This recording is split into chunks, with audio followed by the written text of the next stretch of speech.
JavaScript ஆப்ஜெக்ட்ல key value பேர் இருக்கிற ஒரு ப்ராப்பர்ட்டியை நாங்க ரெண்டு விதமா அக்சஸ் பண்ணலாம். ஒன்று டாட் நோட்டேஷன், மற்றது பிராக்கெட் நோட்டேஷன். ரெண்டு விதமா அக்சஸ் பண்ணிக்கையும் நாங்க அந்த ப்ராப்பர்ட்டியில கீயை கொடுத்தவங்க சொன்னா எங்களுக்கு அதுக்கான வேல்யூ கிடைக்குது.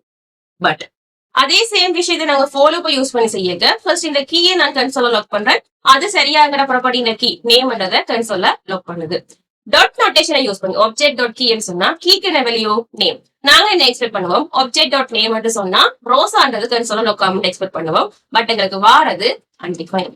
ஏன்னு சொன்னா ஆப்ஜெக்ட் டாட் கீ நாங்க டாட் நோட்டேஷனை யூஸ் பண்ணிக்க இந்த கீய அது ஒரு ஸ்டாட்டிக் வேல்யூவா தான் இருக்கு. எப்படி செக் பண்ண சொன்னா இந்த ஆப்ஜெக்ட்ல ஏதாவது ப்ராப்பர்ட்டிக்கு கீ என்று சொல்லி கீ நேம் இருக்கான்னு செக் பண்ணும். அப்படி ஒரு ப்ராப்பர்ட்டியுமே இல்ல, அதனால அது அன்டிஃபைன்ட லாக் பண்ணுது.